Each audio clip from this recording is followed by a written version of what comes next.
Welcome to the Visual Fractions YouTube channel. Today, we're going to explore how to simplify the fraction 14/70ths to its lowest terms. Let's look at the fraction 14/70ths. To simplify it, we'll divide both the numerator and the denominator by their greatest common factor.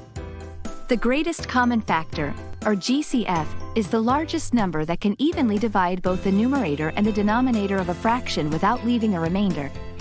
For 14 and 70, that's 14. We start by dividing 14 by 14, which gives us 1. Then we divide 70 by 14, which results in 5. So, simplifying 14/70ths, we end up with 1/5, which is the fraction in its simplest form and cannot be reduced any further. It's interesting to note that both the original fraction 14/70ths and the simplified fraction 1/5 have the same decimal value, which is 0.2. This shows that although their appearance may change, their value remains consistent. So, there you have it. The fraction 14/70ths simplified to its simplest form is 1/5, and in decimal form, it's 0.2. Go ahead and smash that like button and don't forget to subscribe to Visual Fractions.